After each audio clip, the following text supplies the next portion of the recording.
సర్వప్రథమముగా పరం పూజ్యులు ప్రాతఃస్మరణీయ పరమారాధ్యులు జగద్బంధనీయులు ఎస్కేసిఎం గోసేవాశ్రమ సంస్థాపక ఆచార్య మధ్య గురుదేవ్ గురు కృపామూర్తి విష్ణుపాద్ పరమహంస పరిప్రాజకాచార్య అష్టోత్తర శతసి శ్రీమద్ భక్తి సౌధ కేశవ గోస్వామి మహారాజ్ వారి దివ్యపాదంలో ఈ దాస్ అనంత కోటి దండత్ ప్రణామం చేస్తూ వారి అహేతు కృపాభిక్ష ప్రార్థన కోరుతున్నాం. తదుపరి పరమ గురుదేవుని తిరుడాప విష్ణుపాద్ పరమహంస పరిప్రాజకాచార్య అష్టోత్తర శతసి శ్రీమద్ జగద్గురు భక్తిభయ పురి గోస్వామి మహారాజ్ వారి దివ్యపాదంలో ఈ దాస్ అనంత కోటి దండోత్ ప్రణామం చేస్తూ వారి అహేతు కృపాభిక్ష ప్రార్థన కోరుతున్నాం.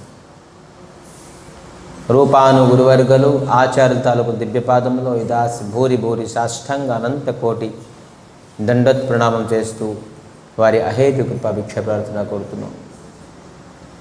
భగవత్ కథా పిపాసు మరియు గురు భ్రాతాలందరికీ మాతృమండలికి నా యథాయోగ్య మనస్సుమాంజలి తెలుపరుస్తూ అఖిల గుణగణి నిధి కరుణాసాగర భక్త బచ్చల కల్పతరు శ్రీ దయాసాగర హరి తాలూకా మహతి కృప ఈరోజు ఈ త్రిసంధ్యా సమయంలోని భగత్ సన్నిధిలో మనందరికీ మానవ జన్మలోని సర్వోత్కృష్టమైన ఫలం సత్సంగం లభిస్తుంది.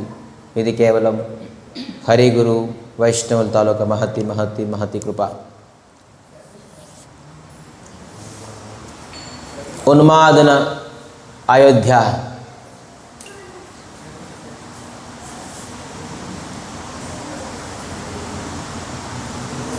ప్రతి పశు పక్షులు అయోధ్యవాసులు కైకేయి కౌసల్య సుమిత్ర మరి అత్యధికంగా భరతుడు తాలూకా ఉన్మాదనం విరోహ కాతరాన్ని మనం నిన్న తెలుసుకున్నాం. 9 రకాలైన భక్తి అతి తీవ్రంగాను ఉండడంతో భగవంతుడు తాలూకా దర్శనం గురు అనుగ్రహం ద్వారా భరతుడికి కలిగింది. ఆ సుఖం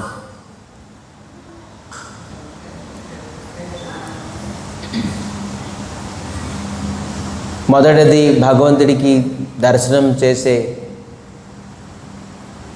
కోరిక ఉపేక్ష ఉండాలి. ఉపేక్షించాలి. రెండోది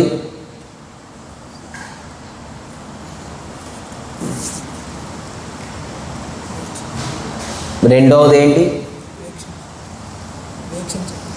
మొదటిది వేక్షించడం, రెండోది ఆ తాలూకా కతూహలం, మూడవది భక్తనిష్ట, భక్తులపైన నిష్ఠతోని స్వామి మనకి లభిస్తారు. నాలుగోది నిజ దోష దర్శనం, మనలో ఏ ప్రకారమైన దోషాలు ఉన్నాయో ఆ దోషాలు నిరంతరంగా మనం దర్శించుకోవాలి. ఒకరోజు దర్శించుకోవడం కాదు, నిరంతరంగా ఈ దోషాలు ఉన్నాయని. భగవత్ గుణదర్శనం, తర్వాతది భగవంతుడి తాలూకా గుణాల్ని నిరంతరంగా అనుభవించాలి, ఆస్వాదించాలి. భగవంతుడు నాకు ఇంత అనుగ్రహం చేసేది అని. ఇది ఎవరైతే ఆస్వాదించలేరో నిరర్థకం భగవంతుడిని పొందాలని అనుకోవడం. ప్రతి నిత్యం నిరంతరంగాను భగవంతుడు మనందరికీ తన తాలూకా కృపా దృష్టి అనుగ్రహం దృష్టితో మనందరికీ అనుగ్రహం చేస్తున్నారు. సో అటువంటి ఆ గుణగణ సాగరుడు తాలూకా గుణాలని మనం నిరంతరంగా ఆస్వాదించాలి. మరి ఏడవది భగవంతుడి తాలూకా స్వరూపం, భగవంతుడి తాలూకా స్వరూపాన్ని మనం తెలుసుకోవాలి. తప్పు చెప్తున్నారా మీరు? భగవంతుడి తాలూకా స్వరూపాన్ని, ఏమి స్వరూపం? 5వ నంబరు భగవంతుడి తాలూకా గుణదర్శనం, 6వది భగవంతుడి తాలూకా కృపాని అనుభవించాలి స్వరూపాన్ని. మరి ఏడోది దృఢ సంకల్పం, దృఢ విశ్వాసం ఉండాలి. ఖచ్చితంగా భగవంతుడు నాకు అనుగ్రహం చేస్తారు. నేను ఏ ప్రకారంగా వ్యక్తి అయినా కూడాను, నాలో అనేక దోషాలు అయినా కూడాను, నాకు భగవంతుడి పైన నాకు అనుగ్రహం, ఖచ్చితంగా నాకు అనుగ్రహం లభిస్తుంది. భగవంతుడు ఎందుకంటే కృపానిధి, దయానిధి, తప్పకుండా నా పైన దయ కలిగిస్తారు. దృఢ విశ్వాసం. మరి ఎనిమిది ప్రయాసం చేయాలి. నాకు స్వామి అనుగ్రహం చేస్తారులే, ఎందుకని వదిలేస్తే అవ్వదు. అతనే చేస్తారులే, ఎప్పుడో ఒకరోజు అని చెప్పి తాగుతాయి. ప్రయాసం ఉండాలి. ప్రయాసం బట్టే భగవంతునికి మనకు అనుగ్రహం లభిస్తుంది. ఆ ప్రయాసం బట్టే మనకి భగవంతు తలక గుణం దర్శనం అవుతుంది. ఆ ప్రయాసం వల్లే మన తలక దోషాలు మనకి తెలుస్తుంది. ఆ ప్రయాసం వల్లే భగవంతు తలక స్వరూపాన్ని మనం ఆస్వాదించగలం. ఈ ప్రయాసంలోని మనకి అన్నీ కనబడతాయి. భగవంతులకి ఈ భక్తుల తలకు 9 రకాల భక్తులు కూడా తెలుస్తుంది. సో ప్రయాసం. మరి 9 అతి విరోహం. దర్శించిపోతే నానేక ప్రాణనాథ సోఏవ ప్రాణనాథ. ప్రాణనాథుడు లేకుండాను మనం ఇంకా ఒక్క క్షణం కూడా ఉండలేడు. సో విధానంగా 9వ భక్తి మనం ఇది ఎప్పుడు నిరంతరంగా మనం మర్చిపోకూడదు, ఖచ్చితంగా గుర్తుపెట్టుకోవాలి. ఈ ప్రకారంగా విరహకాతులని అందరినీ ఆ ఉన్మాదం నుంచి బయటకు తీసుకొచ్చి అందరికీ రాముడి తలొక దర్శనంతో సుఖాన్ని ఇచ్చారు.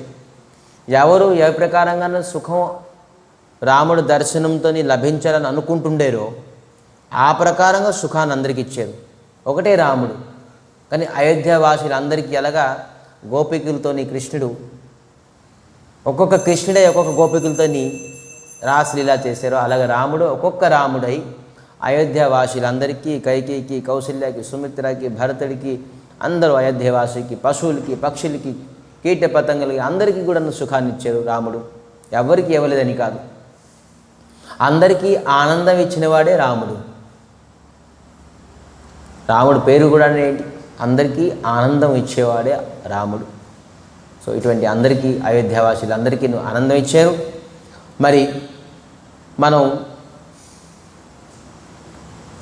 భరతుడు చనిపోదామని ఇంకా సూర్యాస్తం అయిపోతుంది, రాముడు దర్శనం అవ్వదు, రాముడు రారు, నేను మహాపాపిని అని విరోహంలో ఉన్నప్పుడు గురువు ఎలాగ కాపాడేశారు. గురువు తప్ప భగవంతుడు మనం దర్శనం చేసుకోలేము, అనుగ్రహం పొందలేము. గురువు శరణం కోరుకోకుండాను, గురువు శరణం తీసుకోకుండాను ఎవరైతే అనుకుంటారో నాకు భగవంతుతలకు అనుగ్రహం ఉన్నది, నాకు భగవంతుతలక కృప ఉన్నది, దయ ఉన్నది, అందుకే నేను వ్యాపారం చేయగలుగుతున్నాను, అందుకే నేను తిరుపతికి వెళ్ళి ప్రతి నెల గుండు గీసుకుంటున్నాను, అందుకే నాకు ప్రసాదం లభిస్తుంది అంటే కేవలం ఇది ఉట్టిన బడాయి తప్ప ఇంకా ఏమి రావు. ఇవన్నిటికీ కృప అనరు. ఎలాగైతే 9 నెలలు శిశువు గర్భంలో ఉన్న తర్వాత జన్మిస్తారో ఎంత స్వభావమో, ఎంత నిజమో, నిరాట సత్యమో, లేదు నేను 2 నెలల్లోనే నా శిశువు కావాలి గర్భం నుంచి అంటే ఇది సాధ్యమా? సాధ్యం కాదు. 2 నెలల్లో మీకు గర్భం నుంచి శిశువు కావాలంటే అది ఎలాగవుతుంది? లేదు నేను గురు అనుగ్రహం లేకుండాను, గురు కృప లేకుండాను, గురు శరణం కోకుండాను నేను భగవంతుడి ప్రాప్తి అవుతానంటే ఇది కూడా సిద్ధాంతం కాదు. ఇది సిద్ధాంతం కాదు. ఎలాగ 2 నెలలని గర్భం నుంచి శిశువు కావాలి నాకు అంటే ఇది సిద్ధాంతం కాదు, ఇది అవపైనది, ఇది సాధ్యమైనది కాదు. అలాగే గురు అనుగ్రహం లేకుండాను, గురు శరణం లేకుండాను ఒక వ్యక్తికి భగవత్ ప్రాప్తి అనేది సాధ్యము కాదే కాదు. ఎంత ప్రయాసం చేసుకున్నా కూడాను. మీరు ప్రయాసం చేసి 2 నెలలను తీసేసి నీ గర్భం నుంచి శిశువు కావాలని చెప్పేసి చూద్దాం, అవ్వదు. ఏ ప్రకారంగా అది అవ్వదు. అదే విధానంగాను గురు అనుగ్రహం లేకుండాను భగవత్ ప్రాప్తి కదాచిత్ మనకి లభించదు. ఇది మనం మన కపాలంలో రాసుకోవాలి. మనం అర్థం చూసినప్పుడల్లా, మనం తిలకం తీసుకున్నప్పుడు మన గురువు కనబడాలి. ఎవరిచ్చారు ఈ తిలకం, ఎవరిచ్చారు ఈ కంఠి, ఎవరిచ్చారు ఈ జన్ను, ఎవరిచ్చారు ఈ మంత్రం? ఆ తిలకం పెట్టుకుంటున్నాం, ఆ కంఠి వేసుకుంటున్నాం, ఆ జన్ను మనం గాయత్రి చేస్తున్నాం, లేకపోతే హరినామం చేస్తున్నాం, కానీ గురువు మనకు దర్శించుకుంటున్నారు. గురువుని మర్చిపోయాం ఎవరైతే మనకి ఇచ్చారో. సో అటువంటి వాళ్ళు రేపొద్దున భగవంతుడున్నా మర్చిపోతాం మనం. ఎవరు గురువుని విస్మృత అయిపోతారో వాళ్ళు భగవంతుడున్నా విస్మృత అయిపోతారు. సో గురువుని కూడాను మనం ఖచ్చితంగాను, నాకు గురువు వల్ల ఈ రూపం వచ్చింది, గురువు వల్ల నాకు ఈ వేషం వచ్చింది, గురువు వల్ల నాకు ఇక్కడ సేవ దొరికింది, గురువు వల్ల నాకు ఈ అద్భుతమైన తిలకం వచ్చింది.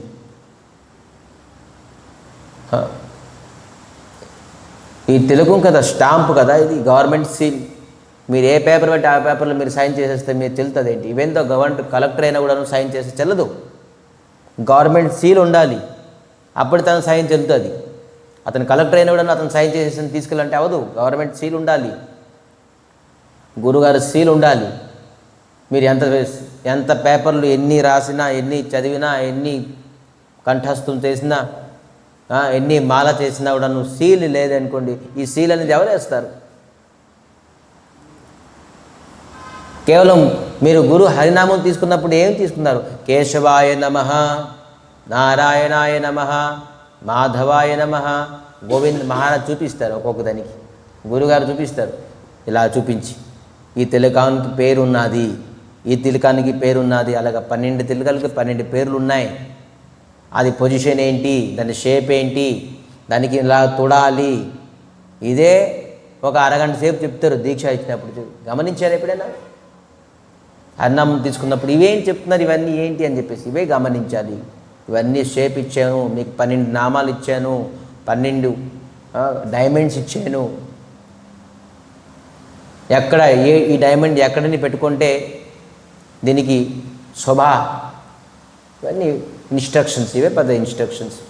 సో గురు తలక మహిమాని మనం ఎంత చెప్పినా కూడాను రామాయణం అయిపోవచ్చు, కానీ గురు తలక మహిమ ఎప్పుడు మనం ఇది ఎప్పుడు అవ్వదు.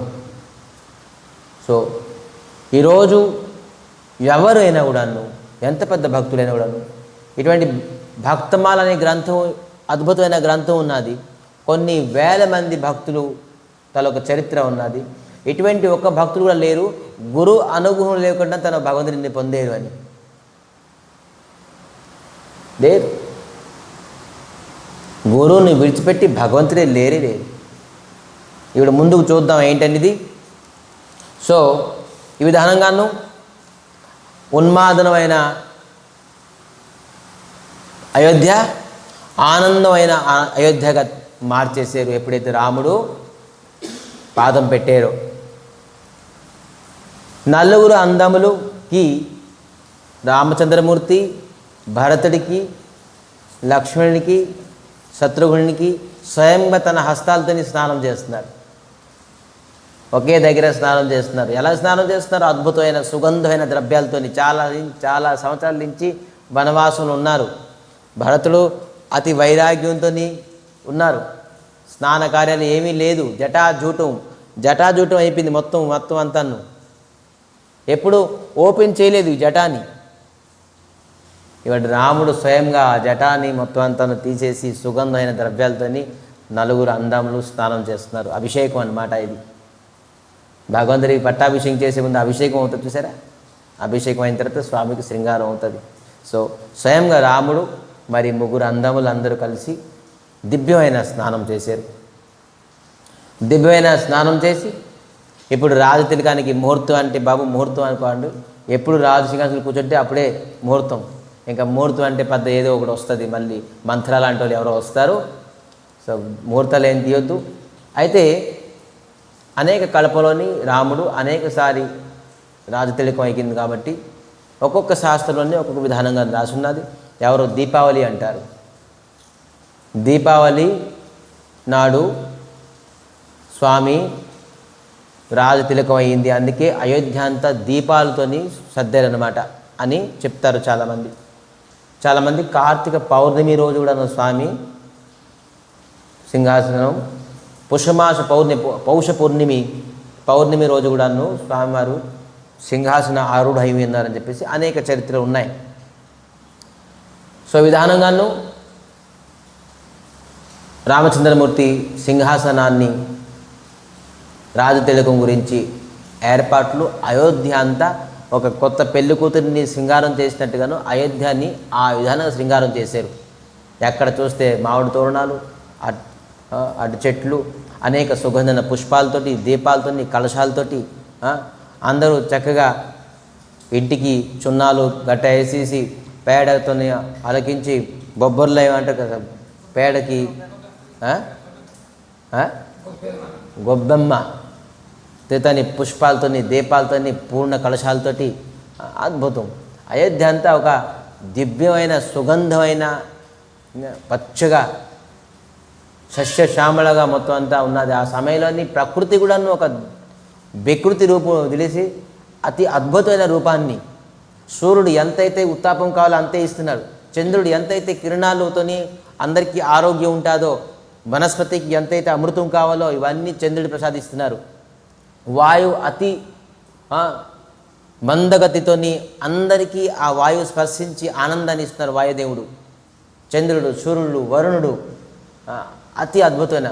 మరి భూమి సస్యశ్యామలంగా ఉండి పచ్చగా నిండుగా అనేక పుష్పాలతోని, ఫలాలతోని, పంటతోని అద్భుతంగా. రాముడు ఎప్పుడైతే అయోధ్యను పాదం పెట్టారో మొత్తం అంతాను ఒక అయోధ్య పరివర్తనం అయిపోయింది. అయోధ్య అంతా ఒక అద్భుతమైన దృశ్యం అందరూ చూస్తున్నారు. దేవతలందరూ కేవలం అయోధ్య పైన దృష్టి.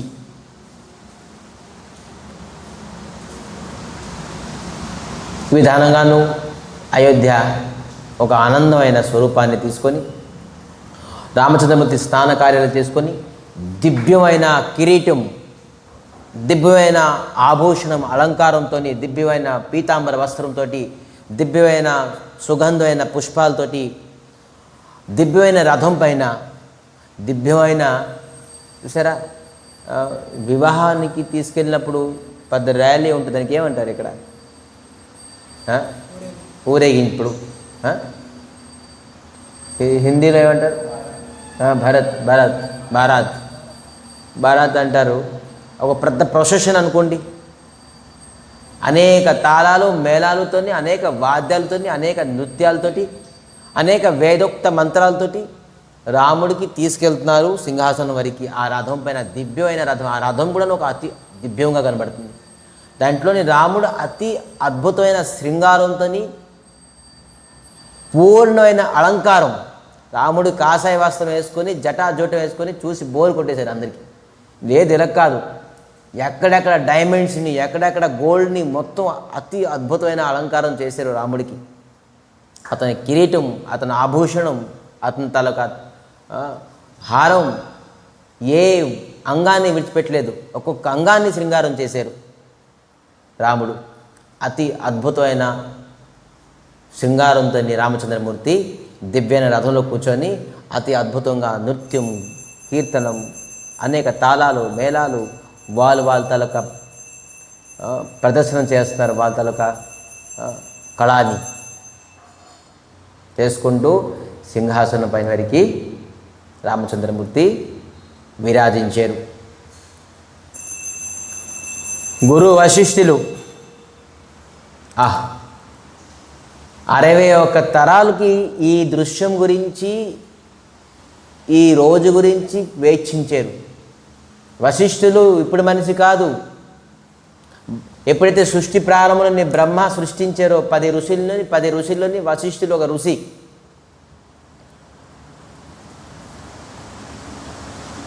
వశిష్ఠులు ఎప్పుడైతే బ్రహ్మ సృష్టించారో, బ్రహ్మ తలకు మానస పుత్రులు. వీళ్ళు కేవలం స్త్రీ పురుషుల తలకు జౌన సంబంధంతో వీళ్ళు పుట్టలే. బ్రహ్మ తలకు మానస పుత్రులు. పుట్టిన తర్వాత మరో క్షణం తపస్సు చేయడానికి వెళ్ళిపోయారు గురు వశిష్ఠులు. తపస్సు నుంచి తిరిగి వచ్చి బ్రహ్మకి నాన్న నేనేం చేయాలి, నా కర్తవ్యం ఏంటి, నేను తపో చేసేసి దివ్యమైన తపస్సు చేసుకొచ్చాను అని చెప్పేసి చెప్పడంతో, ఆజ్ఞ అడగడంతో నువ్వు వివాహం చేసుకో అని చెప్పేసి చెప్పారు. వివాహం నేను ఇవన్నీ చక్కర్లో పడను. నా పెద్ద అన్నయ్యలు 4 సనకాది ఋషులు, సనత్ కుమార్, సననందన్, వీళ్ళందరూ చక్కగా బ్రహ్మచారి ఆశ్రమం నుంచి సన్యాసి ఆశ్రమం అయ్యారు, ఆ ఆశ్రమానికి నేను వెళ్తాను, దివ్యమైన ఆనందాన్ని పొందుతాను నాన్న, ఎందుకు నాకు గృహస్థాశ్రమం లేదు? నువ్వు గృహస్థాశ్రమంకి వెళ్ళాలి. దేనికి? నువ్వు భగవంతుడితో, చాలామంది భగవంతుడి సంబంధం, రాముడు భగవంతుడు అని అందరికీ తెలుసు, కానీ రాముడితో మీకేం సంబంధం ఉందని ఎవరికి తెలుసా? ఎవరికి తెలియదు. రాముడు భగవంతుడు చెప్పేసి ఈ జగత్తులో అందరూ చెప్తారు. రిక్షావాడు, కాయగూరలు అమ్మేవాడు, పల్లెటూరులోని ఎక్కడ ఏది గెత్తం ఏదో వర్క్ చేసేవాళ్ళు అందరూ, రోడ్డు పైన మున్సిపాలిటీ వాళ్ళు చెప్తారు రాముడు ఎవరంటే భగవంతుడు అని చెప్పేసి. మీరు దాని గురించి వేదం చదవడం అవసరం లేదు, శాస్త్రాలు చదవడం అవసరం లేదు, పురాణం చదవడం అవసరం లేదు, ఈ సత్సంగంలో కూర్చోవడం అవసరం లేదు. ఎవరికి చెప్పినా ఈ రాముడు ఎవరంటే భగవంతుడు అంటారు. కానీ భగవంతుడితో మీకు ఏం సంబంధం ఉందని చెప్తే అదే క్వశ్చన్ మార్క్. దాని గురించి శాస్త్రం, పురాణం, ఈ వేదాలు, ఈ తలోక అన్నీ. భగవంతుడితో మనకి సంబంధం ఏముంది? అది గురువు వశిష్ఠులకి చెప్పారు. నీ భగవంతుడికి పొందా అని చెప్పేసి భగవంతుడికి నీకు ఏం సంబంధం? ఒక సంబంధం లేకుండాను ఎవరు వాళ్ళపైన ప్రేమ కానీ స్నేహం కానీ వాళ్ళతో అనుగ్రహం పొందలేరు. నాకు నా తల్లిదండ్రుల పైన నాకు సంబంధం ఉందని, నేను కొడుకుని, మా నాన్నగారు అమ్మగారు ఉన్నారు, ఆ సంబంధం ఉంది కాబట్టి ఆ తల్లిదండ్రులు నాకు స్నేహం ఇస్తారు, ప్రేమ ఇస్తారు, లేకపోతే కేర్ తీసుకుంటారు. ఇంకా ఏదైనా భార్య, పిల్లలు, అన్నదమ్ములు, అక్కజళ్ళు, ఫ్రెండ్స్, మిత్రులు, బంధువులు, అందరికీ ఏదో ఒక ప్రకారంగా సంబంధం ఉన్నది. ఆ సంబంధంతోనే స్నేహం, ప్రేమ, దదాతి ప్రతిగుణాతి, ఆదాన ప్రదానం అవుతుంది. స్నేహం, ప్రేమ. నీకు భగవంతుడితో ఏ సంబంధం ఉన్నది అని మనం భగవంతుడితో స్నేహం, ఆదాన ప్రదానం చేసుకుంటాం. సో సంబంధం కావాలంటే నువ్వు ఖచ్చితంగా వివాహం చేసుకోవాలి. అయితే నేను ఏం సంబంధం పెట్టుకుంటాను నాన్నగారు అంటే, నువ్వు రాముడికి, భగవంతుడికి నువ్వు శిష్యుడు చేయాలి. కృష్ణం వందే జగద్గురు, శ్రీహరి అందరికీ గురు, జగతానికి గురు, నేను అతనికి శిష్యుడు చేస్తానా? నీకు ఈ సంబంధం కలుగుతుంది, నీకు ఈ అనుగ్రహం కలుగుతుంది, నీ కీర్తి, ఆ సుఖాన్ని నువ్వు పొందుతావు. స్వయంగా జగద్గురు, స్వయంగా అఖిల బ్రహ్మాండ నాయకుడు శ్రీహరిని నువ్వు శిష్యుడిగా చేసుకుంటావు. అది విని గురువు వశిష్ఠులు ఇక్ష్వాకు వంశంలోని కులపురోహితుగాను ఉన్నారు. భారతుడి తాలూకా ఉన్మాదమైన స్థితిలోని ఫస్ట్ది ఏంటి? వేక్షించడం. గురు వశిష్ఠులు ఎన్ని సంవత్సరాలు వేక్షించారు తెలుసా? 61 తరం. చూద్దాం ఎవరు ఎలాగ వేక్షిస్తారు. ఇప్పుడుతో 50 సంవత్సరాలు 3 తరాలు అయిపోతుంది. ఇప్పుడున్న తరాలు కాదు. ఇప్పుడున్న తరాలు అయితే మనం ఈజీగానే వెయిట్ చేసేస్తాం. ఇప్పుడు 15 సంవత్సరాలు, 20 సంవత్సరాలు, 30 సంవత్సరాలు బతుకుతున్నాం అందరం. ఈ 50 సంవత్సరాలు 3 తరాలు అయిపోతుంది. అలా కాదు. ఒక్కొక్క తరం ఒక్కొక్క 1,00,000 సంవత్సరాలు ఉండేది అప్పుడు సత్యయుగం, దాపరయుగంలో. ఎన్ని లక్షల సంవత్సరాలు వేక్షించారు కేవలం ఈ శిష్యుడుగా చేద్దామని రాముడికి. సో అది ఈరోజు కళ పూర్తి అవుతుంది గురు వశిష్ఠుల తాలూకా. చెప్తున్నారు గురు వశిష్ఠులు, ప్రథమ తిలక వశిష్ఠమణికీనా పుని సభ విప్రన ఆయుషుదీనా సుత విలోకి హరసి మహతారి బార బార ఆరతి ఉతారి రామ్ సియ రామ రామ సియ రామ్. ఈ ప్రకారంలో ఏంటి? ప్రథమ తిలక వశిష్ఠ మునికీన. ఆ రాజసింహాసనంలోని వశిష్ఠుల ముందు రాజ తిలకం పెడుతున్నారు. ఎంత ఎంత ఆనందమైన 61 తరాలని వీక్షించినందుకు ఎంత ఆనందం. ఈరోజు రాజు తిలకం పెడుతున్నారు ఎవరు? గురు వశిష్ఠులు. రాజు తిలకం పెట్టే ముందు మనం ఒక అద్భుతమైన దృశ్యాన్ని, ఈ గ్రంథము, ఈ రామాయణము, ఈ వేదాలు అన్నీ కేవలం వెండివే కాదు, మనకి దర్శనం చెవుతోనే దర్శించుకోవచ్చు భగవంతుడికి. తెలుసా? కళ్ళుతోనే దర్శించుకుంటారు చాలామంది. చెవుతోనే దర్శించుకోవడం అంటే ఏంటి? ఇంకో ఈ గ్రంథాల వల్ల, వేదవ్యాసులు రాసిన గ్రంథాల వల్ల ఎవరైతే చదువుకుంటారో వింటారో వాళ్ళు చెవుతోని ఖచ్చితంగాను భగవంతుని దర్శించుకుంటారు. ఎలాగా ఆ పట్టాభిషేకం అవుతుందో 2 నిమిషాలు మనం దర్శించుకుందాం. అద్భుతమైన సింహాసనం, ఆ సింహాసనాన్ని ఆరుడై ఉన్నారు శ్రీ రామచంద్రమూర్తి. అతి కోమలమైన అతి అద్భుతమైన శృంగారైన శ్రీ రామచంద్రమూర్తి. బామాంగి బామం తలొక దిశ సైడ్లోని అతి కోమలమైన సుకుమారి శ్రీ సీతా ఠాకురాణి. రాముడు ఇంకా శోభావ అవుతున్నారు ఆ సీతాదేవి కూర్చోవడంతో. రాముడితో అందగాడు, కానీ సీతాదేవి కూర్చోవడం పక్కనతో ఇంకా రాముడు తలొక శోభాయమానం ఇంకా పెరిగిపోయింది. సీతారాములు దివ్యమైన సింహాసనాన్ని ఆరుడై ఉన్నారు. బామ సైడ్లోని లక్ష్మణుడు చామర్ పట్టుకొని నిల్చొని ఉన్నారు. రాముడికి సీతారాములకి చామర్ని చేస్తున్నారు. శత్రుఘ్న ఆలడ్ అంటే చూసారా, మనం లాస్ట్కి ఆరతి తర్వాత ఆలడ్ ఇస్తాం. ఆలడ్ అంటే ఏంటి? ఫ్యాన్, గాలి పెట్టడానికి. కిషన్ గారు అంటారా? సో ఆలడ్, శత్రుఘ్న ఆలడ్ని పట్టుకుని ఉన్నారు. మరి ఆంజనేయ స్వామి చరణ కమలం దగ్గర, పాదపీఠాల దగ్గర కృతమస్తక అంజలితోని ఆంజనేయ స్వామి విధానంగాను కూర్చున్నారు. నల నీడ జాంబవంత విభీషణుడు, సుగ్రీవ, అంగద్, మరి బానరసేనని ముఖ్యమైన సైన్యాలు అందరూ ఆరుడై ఉన్నారు. అయోధ్య వాసి అంతాను ఎవరు వయోజ్యేష్ఠులు కాదు, యువకులు కాదు, చిన్నోళ్ళు కాదు, పెద్దోళ్ళు కాదు, స్త్రీ కాదు, పుత్రులు కాదు, అందరూ ఆ అయోధ్య వాసి అందరూ ఆ ఒక దివ్యమైన మంచ అంటే సభలోని విరాజిస్తున్నారు. అతి అద్భుతమైన దృశ్యం. సనకాదికి ఋషులు, నారదులు, బ్రహ్మాది దేవతలు, ఇంద్రుడు, చంద్రుడు, వరుణుడు అందరూ విరాజించున్నారు ఆ సభలోని. మరి మహాదేవ్ కూడాను మరి 4 వేదాలు మూర్తిమంతై నిల్చున్నాయి అక్కడ విగ్రహ రూపంగాను, గ్రంథ రూపంగా కాదు. 4 వేదాలు గ్రంథ రూపం కాదు, మూర్తి రూపంగాను 4 వేదాలు స్తుతి చేస్తుంది రాజతిలకం ఎప్పుడైతే గురువు వశిష్ఠులు పెడుతున్నారు. బ్రహ్మాది దేవతలు, నారదులు, సనకాది ఋషులు, వశిష్ఠులు అందరూ కూడా వేదోక్త మంత్రులతో అతి మంగళ ధ్వనితోటి రాముడు ఆ రాజసింహాసనంలోని ఆరుడై ఉన్నారు. అద్భుతమైన ఒక దృశ్యం. అది చూడడంతో కైకేయి, కౌసల్య, సుమిత్ర చూసి వాళ్ళు కలులించి నిరంతరంగా నీళ్ళు. అద్భుతమైన దృశ్యం.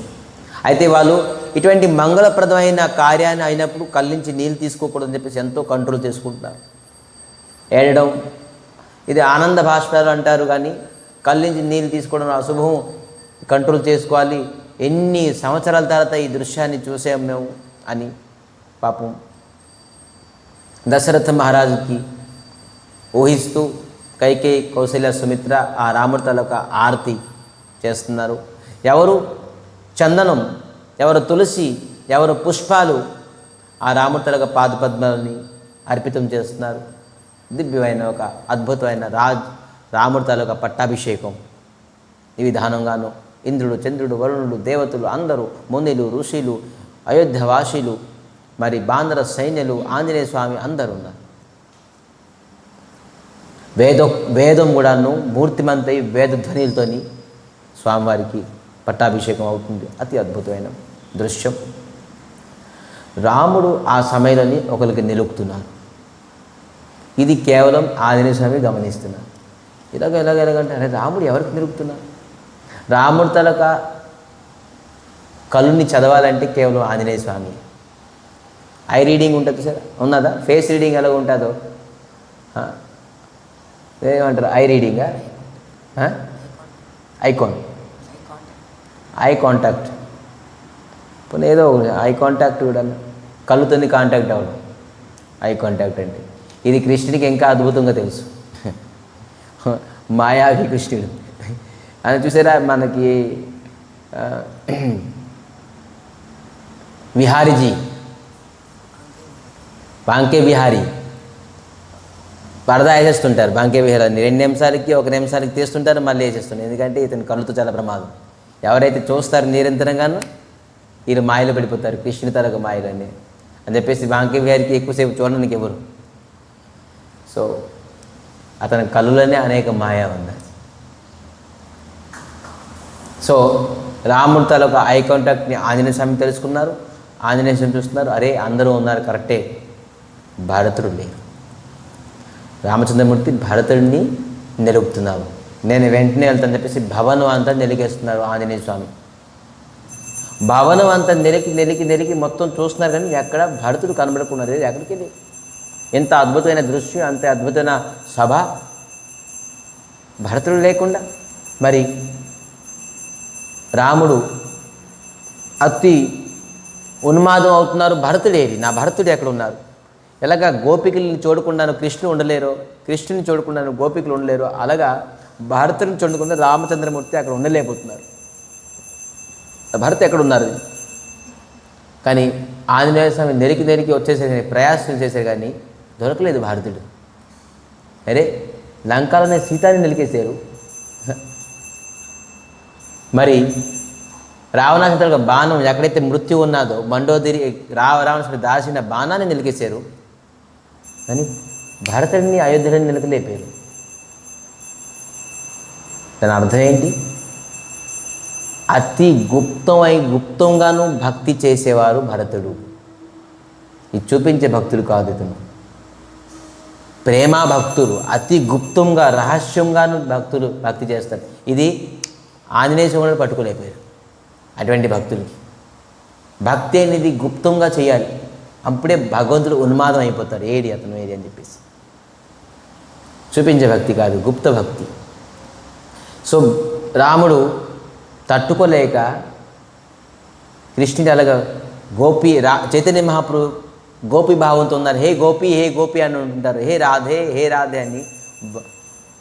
ఆ విధంగా రామచంద్రమూర్తి భరత్ అని ఉన్మాదం అవుతున్నారు. అక్కడ చూసేప్పటికి వెనకాతల నుంచి ఒక శబ్దం వచ్చింది, ప్రభు నేను ఇక్కడ ఉన్నాను.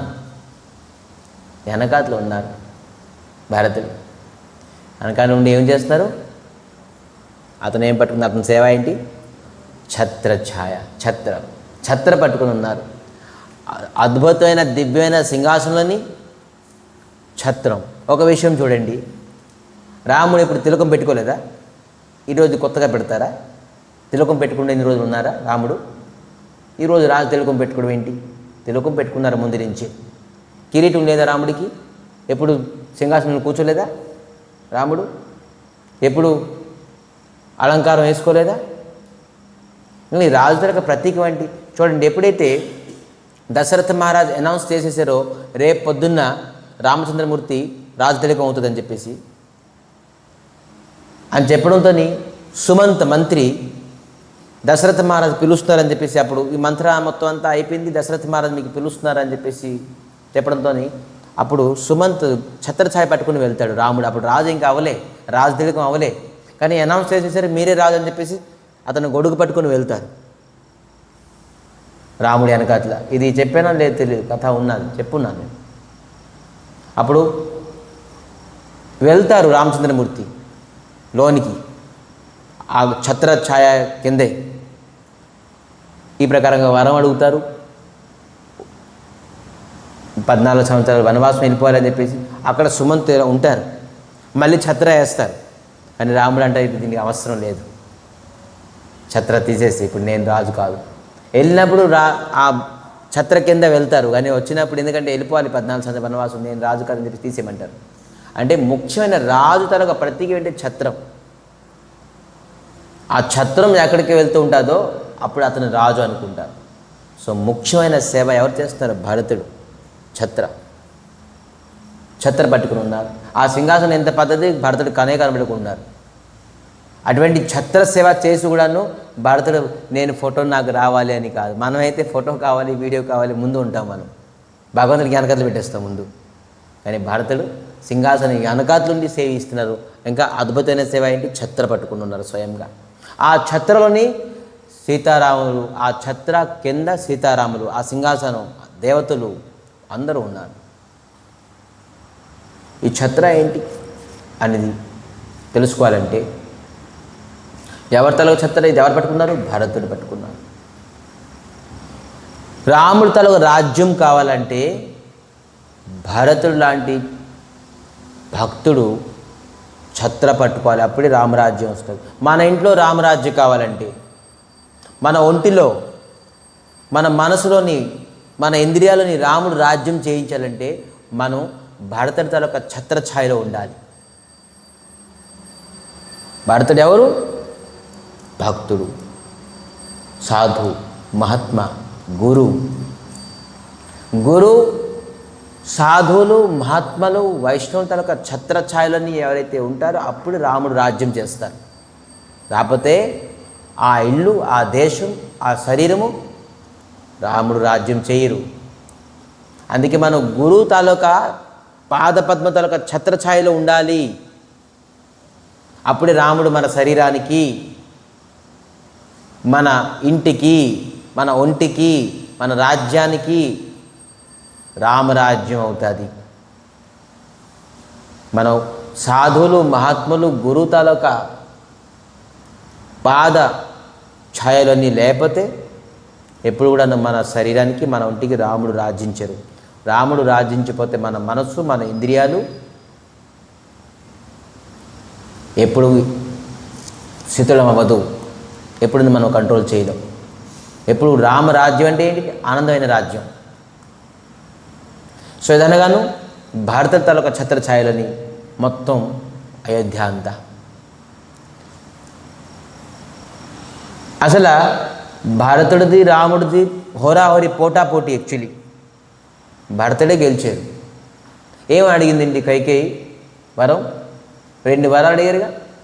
ఒక వరం భరతుడికి రాజతిలకం చేయాలి, రాముడికి 14 సంవత్సరాలు విశేష వనవాసం చేయాలి. మొదటికి ఒప్పుకున్నారు, రెండోది ఒప్పుకోలేదు. కానీ తప్పదు, ఒప్పుకోవాలి. 2 వరాలు. రాజతిలకం చేసి రాజు అయిపోయారు. ఎవరు రాజు? వాస్తవంగాను భరతుడే రాజు. అయ్యో దశరథ మహారాజు దీనికి అంగీకరించారు. భరతుడే రాజు. నేను రాజు అవునని చెప్పేసి రాముడికి వెళ్ళి చిత్రకూటాన్ని కలిశారు భరతుడు. లేదు, ఏ తాలూకా కైకేయి తాలూకా వరం గురించి మా నాన్నగారు దశరథ మహారాజ్ శరీరం విడిచిపెట్టేశారో నేను ఆ మాటలో తప్పుతాను. నేను తప్పను, నువ్వే రాజు, నువ్వే వెళ్ళు. అది నీకు నాన్నగారు ఇచ్చారు. కానీ భరతుడు పట్టుబడడు. నేనైతే అసలు సమస్య లేదే, నేను రాజు అవ్వను. 14 సంవత్సరాలు వేక్షిస్తాను, కానీ నేను రాజు సింహాసనంలో కూర్చొని రాజ్యంలోనే ఉండను. నందిగామలో ఉన్నారు. 14 సంవత్సరాలు ఒకవేళ మీరు రాకపోతే నేను నా శరీరం చూడరు, నా శవాన్ని చూస్తారని చెప్పేసి వెళ్ళారు. మీరే రాజు అవ్వాలి. ఒకవేళ నేను రాజు అయితే నేనే ఆజ్ఞ ఇస్తున్నాను, మీరు ఖచ్చితంగా రాజు అవుతాడు. మీరు రాజు సింహాసనంలో కూర్చోబెట్టి నేను చూపిస్తాను, చూడండి. కైకేయి కాదు, దశరథ మహారాజు కాదు. ఛాలెంజ్ చేశాడు భరతుడు. ఇప్పుడు అయిందా లేదా? భక్తుడి తలక కోరికతో రాముడు రాజు అయ్యాడు. దశరథ మహారాజు ఏం అడిగారు? ఇచ్చారు వరం. కైకేయి ఏం అడిగారు? భరతుడు రాజు. వాస్తవంగా భరతుడికి తిలకం అవ్వాలి, రాజు తిలకం. రాముడికి ఎందుకు అవుతుంది? ఎప్పుడు భక్తుడే గెలుస్తాడు. రాముడు ఓడిపోయాడు. చెప్పాను నేను అవను. ఏ వరం గురించి మా నాన్నగారు ప్రాణం పోయి కూడా ఆ మాటని నిల్చోబెట్టి ఉంచారు, నేను ఎలాగ చెప్తాను. కానీ రాముడు తప్పేసే. భరతుడు ఆజ్ఞతోని రాముడు ఈరోజు రాజాభిషేకం అయింది. ఈ విధానంగాను వేద మంత్రాలతోని పుని సభ విప్రన ఆయుషదేన ఆయుష్ ఇస్తున్నారు. విప్రులు అంటే బ్రాహ్మణులు. ఐశ్వాన్ అని చెప్పి స్వస్తినో గోవింద స్వస్తినో అచ్యుతానంత స్వస్తినో వాసుదేవో విష్ణుర్దధాతు అని అనేక వేదోక్త మంత్రాలతోటి విప్రులు మరి సుత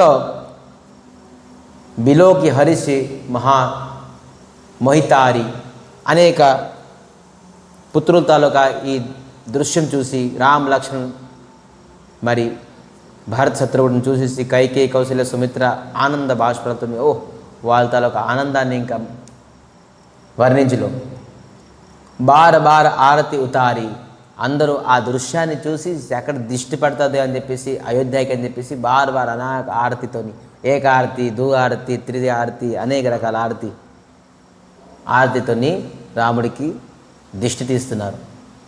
ఈ విధానంగాను ఆరతిస్తూ బిప్రనదాన వివిధ విధి దీనే జాచక సకల అజాచక కీనే సింహాసన పర త్రిభువన సాయి దేఖి సురన దుందు బిబజాయి. సింహాసనంలోని ఆరుడు. అసలు సింహాసనానికి ఎందుకు సింహాసనం అన్నారు?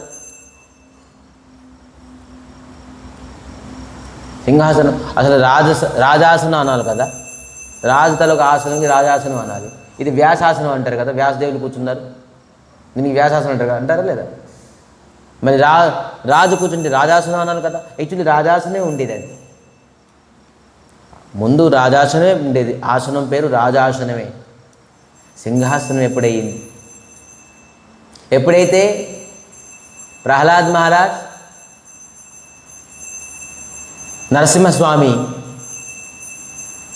ప్రహ్లాద్కి రాజు చేశారో అప్పుడు ప్రహ్లాద్ అన్నారు, నేను ఈ సింహాసనంలో కూర్చోను, సారీ ఈ రాజాసనంలో కూర్చోను. మా నాన్న హిరణ్యకశ్యపుడు మహామూర్ఖుడు ఈ ఆసనంలో కూర్చొని వాడు బుద్ధి వికృతి అయిపోయింది, మీపైనే ఫైట్ చేశారు, మీకే శత్రువు అనుకున్నాడు. నాకు ఈ రాజు ఆసనం వద్దు, నేను ఈ రాజు ఆసనంలో కూర్చోను. భయపడ్డారు ప్రహ్లాద్. ఈ ఆసనం తలక మహిమ నాకు తెలుసు, మా నాన్నగారు మూర్ఖుడు, ఎంత చెప్పినా కూడా వినలేదు, నేను కూడా అలాగ అయిపోతానేమో, మీ విముఖం అయిపోతానేమో, నేను ఈ సింహాసనంలో కూర్చోను. అలాగా ప్రహ్లాద్, ఏం పర్లేదు, నేను కూర్చుంటాను ఈ ఆసనంలోని అని నరసింహ తలక ప్రసాదం. అప్పటి నుంచి నరసింహ తలక ఆసనం కాబట్టి సింహాసనం అయింది. అప్పుడు లేదు ఆసనం, సింహాసనం అనేది శబ్దం నరసింహస్వామి కూర్చొని తర్వాత వచ్చింది. ఆ రాజు ఆ హిరణ్యకశ్యపు తలక అన్నీను అమంగళం అంతా ఏదైతే ఉన్నాయో తమోగుణం రజోగుణం అన్ని ఉండేదో అన్ని విఘ్నాల్ని నాశనం చేసేసారు. ఆసనం నుంచి సింహంలాగా కూర్చున్నారు, అందుకే అది సింహాసనం. ఆ సింహాసనంలోని ఎవరు కూర్చున్నారు? రామచంద్రమూర్తి. అప్పటి నుంచి సింహాసనం అనేది శబ్దం వచ్చింది. నరసింహస్వామితో సత్యగుణుని ప్రకటమయ్యారు. ఇది త్రేతయుగం, అప్పుడు రాజాసనమే ఉండేది. కానీ సింహాసనం ఎప్పుడు నరసింహస్వామి తల ప్రసాదితోని ఆ సింహాసనం ఆ విధానంగాను అయింది. సో ఈ సింహాసనంలో కూర్చొని త్రిభువనులని అందరూ ఎక్కడ దుందువి అంటే మంగళ వాద్యాలతోని ఎక్కడ ఏ దేవతలు ఉన్నారో, ఎక్కడ ఏ గంధర్వులు కిన్నరులు నాగులు అందరూ వీళ్ళని వాళ్ళని కాదు, ఏ లోకం నుంచి ఎవరున్నారో వాళ్ళందరూ దుందువితోని అనేక మంగళమైన వాద్యాలతోని వాళ్ళందరూ ఆనంద ఉత్సవాలు తీసుకుంటారు. ఇప్పుడు జన్మాష్టమి అనుకోండి, కేవలం బృందావనం అవుతుంది ఏంటి? లేదు. రాధాయాత్ర అనుకోండి, కేవలం పూరిలో అవుతుంది ఏంటి? లేదు. ఏ చోట చేస్తే అక్కడ ఆనందం. కేవలం అయోధ్యలోనే అనుకున్నారేంటి? ఈ రాజాభిషేకం, ఈ రాజతిలకం ఎక్కడ ఏ లోకాలను ఎవరు చేపిస్తే అక్కడే అయోధ్య రాజతిలకం. ఏ లోకాలను ఎవరు ఉన్నారో ఆ లోకాలను వాళ్ళు ఈరోజు రాముడు తలక రాజసింహాసనం తిలకంపై ఆనందాన్ని శోభాన్ని వాళ్ళు పొందుతున్నారు. ఈ ప్రకారంగా త్రిభువనులని ఈ విధానంగాను వెళ్తూ మరి ఇటువంటి అద్భుతమైన చెప్తున్నారు. బ్రహ్మానంద అప్పుడు మహాదేవులు కూడా స్తుతి చేస్తున్నారు. అందరూ స్తుతి చేశారు. కానీ మహాదేవులు ఒక వరం అడిగారట. ఏం వరం అడిగారు? బార బర మగవు హరసి దేహు శ్రీరంగ పద సరోజ అనపాయని భకతి సదా సతసంగ. మహాదేవుడు అడిగారట. ఎవరికి? రామచంద్రమూర్తికి. ఏం వరం అడిగారు? బారు నాకేం కావాలి? అనపాయని భక్తి. అనపాయని అంటే నిరంతరంగా ఉండే భక్తి మీ పైన నాకు కావాలి అని మహాదేవుడు అడిగాడు. మీ పట్ల, మీ పాదముల పట్ల నాకు అపారమైన భక్తి కావాలి. భక్తితో ఇంకోటి యాడ్ చేశారు, తోక. తెలుసా? నాకు భక్తిని ప్రసాదించాలంటే ఆ భక్తి కొంతసేపు వరకు ఉంటుంది. స్వామి ఇచ్చేస్తారు, తథాస్తు అని ఇచ్చేస్తారు ఒకవేళ ఇవ్వాలనుకుంటే. కానీ భగవంతుని భక్తి ఇవ్వలేరు, అతని దగ్గర లేదు. కానీ మార్గం చూపిస్తారు. అయితే భక్తి ప్రసాదించవచ్చు భగవంతుడు ఏదో ఒక సంత మాత్రం. కానీ ఏమడుగుతున్నారు? అనపాయని భగతి సదా సత్సంగ. భక్తితో పాటు నాకు సత్సంగం లభించింది. ఎందుకంటే ఎందుకు సత్సంగం కావాలి? భక్తితో వస్తే చాలు కదా. సత్సంగం ఉంటేక నాకు నిరంతరంగా భక్తి ఉంటుంది. సత్సంగం లేకపోతే భక్తి నిరవచ్ఛన్న అంటే ఏంటి తెలుసా? ధారావాహికం, తైలధార. నూనె ఎలాగైతే పోస్తే నిరంతరంగా ఉంటుందో వాటర్ ఖండ అయిపోతుంది. అలా కాదు, నిరంతరంగా నాకు నిరవచ్ఛన్న అయిన భక్తి నాకు కావాలంటే సత్సంగం ఖచ్చితంగా. సత్సంగం లేదు, 4 రోజులు 5 రోజులు సత్సంగం లేకపోతే అప్పుడు భక్తి మెల్లిమెల్లిగా నామం పైన రుచి, సేవ పైన రుచి అన్నీ తగ్గిపోతుంది. అందుకే నిరంతరం నిత్యం సత్సంగం ఉంటే ఆ దృఢత్వం వస్తుంది. సో అందుకే ఏమడిగారు? సత్సంగం కావాలి, సత్సంగంతో పాటు వచ్చిన భక్తి నాకు కావాలి అని చెప్పేసి మహాదేవులు చెప్పారు. అలాగే ముందు బ్రహ్మానంద మగన కపి సబో కే ప్రభు పద ప్రీతి జాత న జానే దివసతి న గయే మాస షఠ బీతి. ఎలాగా రామచంద్రమూర్తి తాలూకా ఈ రాజ తిలకం, రాజ పట్టాభిషేకం ఎన్ని రోజులు అయింది తెలుసా? ఉత్సవం ఎక్స్పెక్ట్ చేయవచ్చా ఎవరైనా? 1 రోజు, 2 రోజులు, 3 రోజులు, 9 రోజులు, 11 రోజులు? ఏంటి అడుగుతున్నారు? మాస షఠబీతి. షఠ అంటే 6 నెలలు అయిపోయింది. ఈ ఉత్సవం 1 రోజు 2 రోజులు కాదు, 6 నెలలు భగవంతు తలక రాజు తిలక ఉత్సవం. ఎప్పుడు ఎవరు గంధర్వులు, ఎప్పుడు కిన్నెరులు, ఎప్పుడు బ్రహ్మాది దేవతలు, ఎప్పుడు ఇంద్రులు, చంద్రుడు, అనేక ప్రకార స్తుతి స్తవంతో అనేక ప్రకారంగా ఉత్సవాలు. రోజు స్వామి ప్రసాదం తీసుకొని ఆయన చేసుకొని పడుకొని మళ్ళీ సింహాసనం కూర్చుంటే మళ్ళీ ఎవరో స్తుతి ఉత్సవం, నిత్యం ఉత్సవం. 6 నెలల వరకు ఉత్సవం అయిందట. చాలురా బాబు, ఇప్పుడు ఇంత ఉత్సవం వదిలేసేంటి, ఇప్పుడు విదాయ అంటే ఏంటి? Send off. మీరు మీ చోట్లకి వెళ్ళండి, ఇంకా నాకు ఈ రాజ్యం చేయడానికి ఈ అవకాశం ఇవ్వండి. ఉత్సవం 6 నెలలు అయిపోయింది అని ఎవరికి? అందరికీ విదాయ అంటే సెండ్ ఆఫ్ ఇస్తున్నారు. Send off. ఆ సెండ్ ఆఫ్లోని ఫస్ట్ లిస్ట్ ఎవరు? విభీషణుడు. వెళ్ళి నువ్వు అక్కడ మీ నాన్నగారు మీ అన్నయ్య వెళ్ళిపోయారు, ఇంకెవరు లేరు ఆ రాజ్యంలోని, అందరూ పాపం చనిపోయి ఉన్నారు, నువ్వు వెళ్ళు ఆ రాజుగా నీకు చేసాము, రాజుగా ఉండు, అక్కడ పరిపాలించి వెళ్ళు, లంకాకి వెళ్ళు అని చెప్పడంతో వీరు అందరికీ సెండ్ ఆఫ్ ఇచ్చి ఒక గిఫ్ట్ కూడా ఇస్తున్నారు. గిఫ్ట్ ఏంటి చెప్తున్నారు? మీకు ఏ వరం కావాలో అడగండి. ఎవరికి ఏ కోరిక ఏ వారం ఉన్నారో స్వచ్ఛందంగాను, ఏ ప్రకారంగా ఆలోచించకుండాను మీరు అడగండి అని అడుగుతున్నారు. ఆ సభలోనే రామచంద్రమూర్తి అతి ప్రేమగా ఒక వజ్రం తాలూకా, డైమండ్ తాలూకా ఒక హారాన్ని సీతాదేవికి వేసారు. సీతాదేవి పాపం 14 సంవత్సరాలు, ఎన్ని రోజులు, ఎన్ని నెలలు, ఎన్ని సంవత్సరాలు నాకు చూడకుండా ఉన్నారు. పాపం ఎంత ఆ లంకలోని విరోహంలోని ఎంత కష్టంగా ఉన్నారని ప్రేమతోని అందరి ముందే ఆ స్తుతితోని సీతాదేవికి ఆ వజ్రం తాలూకా హారం వేశారు. ఆ వజ్రం తాలూకా హారం సీతాదేవిని చూసి, ఇది నేను ఈరోజు ఎంత సుఖం ప్రాప్తి అయ్యానంటే ఇగో మా అబ్బాయి ఈ మారుతి ఈ ఆంజనేయ స్వామికి అని చెప్పేసి ఈ హారాన్ని తీసుకొని ఆంజనేయ స్వామికి వేసారు. ఇది విభీషణుడు అక్కడ ఉన్నారు, తట్టుకోలేకపోయారు. ఈ బాణాలకి వేసేసారు, ఆంజనేయ స్వామికి వేసేసారు. ఇది వేస్తే నాకు బాగుండు, నేను గుర్తింపుగా ఉంచుకుందును నేను తీసుకొని వెళ్దాను ఎక్కడికి, లంకాకి. పోనీ ఆంజనేయ స్వామి ఏం చేశారు, దీనికి ఈ ఈ వజ్రం తలక మాలని తీసి చెవులో పెట్టుకున్నారు. చూస్తున్నారు, వింటున్నారు, ఏంటి ఏం లేదు. ముక్కు దగ్గర పెట్టుకున్నారు, ఏదైనా వాసన వస్తుందా అని. భగవంతుని తలక పాద పద్మం అంగగంధం ఏమైనా వస్తుందా అని, లేదు. హృదయం పైన పెట్టుకున్నారు, మనకి శీతలత చల్లదనం ఇస్తుందా ఏంటి హృదయానికి, అన్ని రకాల టెస్టింగ్ చేస్తున్నారు. చూసారు ఏది ఏ ప్రకారంగా ఉంటుందని చెప్పేసి. ముక్కులో పెట్టారు, చెవులో పెట్టారు, ఏమైనా వస్తుంది. చెవులో ఎందుకు పెట్టారు అంటే రాముడి తాలూకా శబ్దం వస్తుందా ఈ దాంట్లోని అని, రాము పేరు శబ్దం వస్తుందా. ముక్కులో పెట్టిందంటే అంగగంధం ఏమైనా వస్తుందా దీంట్లోని, లేదు. హృదయం పైన పెట్టారు, హృదయానికి శీతలత ఇస్తుందా, చల్లదనం ఇస్తుందా అంటే లేదు. అన్ని విధాలుగా ప్రయత్నించేది ఏమీ లేదు. అయితే ఇది రాముడిలో టేస్ట్ ఉంటుందేమో అని చెప్పేసి కొరకడం ఆరంభించారు.